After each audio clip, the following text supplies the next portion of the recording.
రైతు బంధు బంద్ చేసి పెన్షన్లు కట్ చేసి ఇచ్చినవి హామీలు నెరవేర్చకుండా ఉన్న హామీలు మొత్తం తుంగలో దొక్కి ఈరోజు ఇచ్చిన హామీలలో పేద ప్రజల భూములు గుంజుకోము, దళితుల భూమి గుంజుకోము, గిరిజనుల భూమి గుంజుకోమని చెప్పి అధికారంలోకి వచ్చి ఈరోజు లగచర్లలో రైతుల భూమి గుంజుకున్న తర్వాత వాళ్ళు ప్రశ్నిస్తే దాడి చేసిరని చెప్పి జైల్లో పెట్టింది. అసలు దాడి జరిగింది కలెక్టర్ పైన అని చెప్పింది. కలెక్టర్ ఏమో నా మీద దాడి జరగలేదని చెప్తున్నాడు, ప్రెస్ లో చెప్తున్నాడు, ప్రెస్ లోకి వచ్చి చెప్తున్నాడు కలెక్టర్ నా మీద దాడి చేయలేదని. కలెక్టర్ దాడి చేయలేదని చెప్పిన తర్వాత మరి ఎవరి మీద దాడి చేసిండ్రు, ఎందుకు కేసు పెట్టిండ్రు? 40 రోజులైనా బెయిల్ ఇవ్వకుండా రకరకాల కేసులు పెట్టి వాళ్ళను పర్సనల్ గా విచారించాలని చెప్పి పిటిషన్లు వేసి బెయిల్ రాకుండా చేసి చివరకు హాస్పిటల్ పాలైనా కూడా వదిలిపెట్టట్లేదు. హార్ట్ అటాక్ వస్తే కూడా ఒక టెర్రరిస్ట్ మాదిరిగా టెర్రరిస్ట్ వేసినట్లు బేడీ వేసి మరి బేడీల మీద గుంజుకొని వచ్చి చికిత్స చేయించారు. ఇది ఎక్కడైనా దేశంలో ఉందా? మీరు ఏం చేయదలుచుకున్నారు? రైతులందరినీ కాల్చాలనుకున్నారా? జైల్లో చంపాలనుకున్నారా? ఇంకా ఎన్ని రోజులు పెట్టాలనుకున్నారు? ఎన్ని రోజులు పెట్టాలనుకున్నారు జైళ్ళల్లో? రైతుల గురించి ప్రశ్నించే వాళ్ళ మీద కేసులు పెడుతున్నారు, రైతుల మీద కేసులు పెడుతున్నారు. దాడి జరగలేదని కలెక్టర్ చెప్తే కూడా మీరు అమానుషంగా వ్యవహరిస్తా ఉన్నారు. ప్రజల నుంచి తిరుగుబాటు రాకముందే మీరు సరి చేసుకోవాలి. ప్రతిపక్షాలు మాట్లాడితే దాన్ని స్వీకరించేటువంటి గొప్ప మనస్సు ఉండాలి. మాట్లాడొద్దని చెప్పి అందరినీ జైలు పెడుతూ పోతే ఏదో ఒక రోజు తిరుగుబాటు వచ్చి మీరు తిరగలేని పరిస్థితి వస్తుంది. అధికారం ఎప్పటికి ఉంటారు అనుకోవద్దు. మీరు నేర్పిన బాటలో రేపు వచ్చే ప్రభుత్వం కూడా ఆ విధంగా వ్యవహరిస్తే మీ పరిస్థితి ఏందని కూడా ఆలోచన చేయాలా. ఇలా ఒక అవకాశాన్ని సద్వినియోగం చేసుకోవాలా. అసలు మాట్లాడొద్దు అని మాట్లాడితే ఎంతవరకు సమంజసం? అది ఇంకా ఎన్ని రోజులు పెడతారు? దళితులను, గిరిజనులను, బీసీల భూములు గుంజుకొని పేద రైతులు, అక్కడ ఉన్నటువంటి పేద రైతు ఒక వేణుగోపాల్ రెడ్డి ఒక రైతున్నాడు. తర్వాత మిగతా వాళ్ళందరూ కూడా పేద వాళ్ళే, అట్టడుగు వర్గాల వాళ్ళందరూ కూడా. మరి వాళ్ళందరినీ కూడా మీరు జైల్లో పెట్టి భయపెట్టి ఇస్తే మరి ఆ భయపెట్టించి భూములు ఉంచుకుంటే అవుతుందా? ఇండస్ట్రీ వస్తుందా? ప్రజలు తిరుగుబాటు చేసిన తర్వాత అక్కడ ఇండస్ట్రీ వచ్చి పని చేస్తుందా? ప్రజలకు ఏం అవసరం పడుతుందో అది పెట్టాలి కానీ అనవసరంగా వాళ్ళ మెడ మీద రుద్దుతామంటే ఎంతవరకు సమంజసం? మీరు ఇచ్చిన హామీల మీద దృష్టి పెట్టాలి, హామీలు నెరవేర్చాలి. అది కూడా సీఎం నియోజకవర్గం అంటే ఆదర్శంగా ఉండాలి. సీఎం నియోజకవర్గం అంటే అందరికీ ఆదర్శంగా ఉండాలి. సొంత నియోజకవర్గంలోనే సొంతం ఓటేసిన ప్రజలే, ఓట్లేసిన నాయకులే తిరగబడుతున్నప్పుడు ఆలోచన చేయాలి.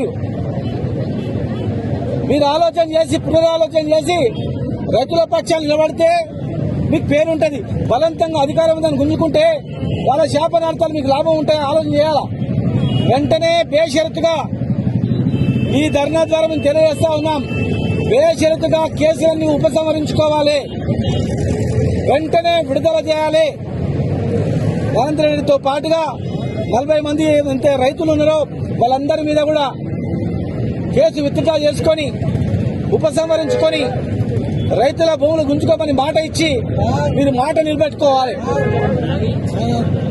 మాట నిలబెట్టుకోకుండా పట్టుదలకు పోయి కొట్లాడితే నష్టపోయేది మీరే, మీ చరిత్రనే నష్టపోయేది.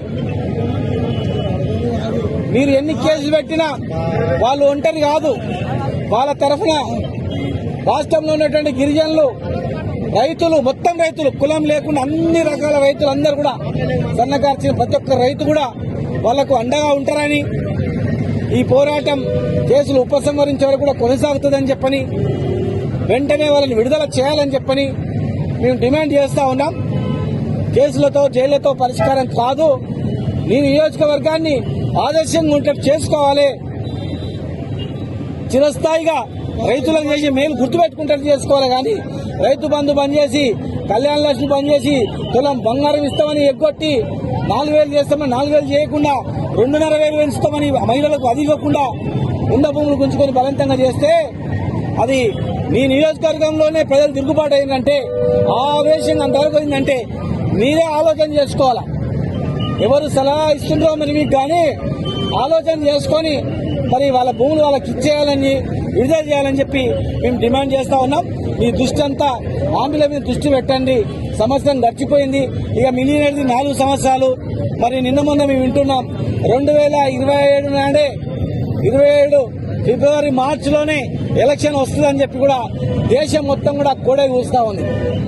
జమిలీ ఎలక్షన్స్ వస్తున్నాయి అంటే 2.5 సంవత్సరాలు కూడా లేదు. ఇక మరి ఎన్ని హామీలు నెరవేరుస్తారో దాని మీద దృష్టి పెట్టాలి. కేసులతో పరిష్కారం అవుతుందంటే కాదది. ఈ తెలంగాణ గడ్డ కేసులకు భయపడేందుకు గురి చేస్తున్న భయపడేది కాదు.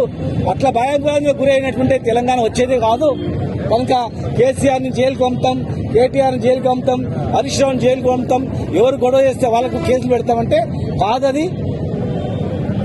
సమస్యల మీద దృష్టి పెట్టి హామీలు నెరవేర్చాలని చెప్పి మేము ఈరోజు అంబేద్కర్ గారికి, బాబాసాహెబ్ అంబేద్కర్ గారు ఆయన పుణ్యమే తెలంగాణ వచ్చింది.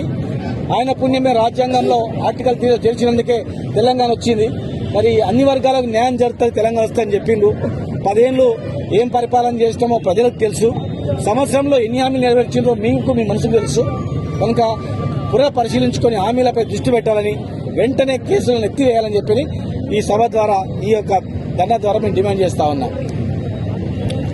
లగచర్ల బాధితులను వెంటనే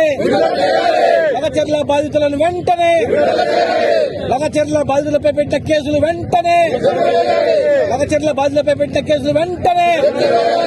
భూములను వెంటనే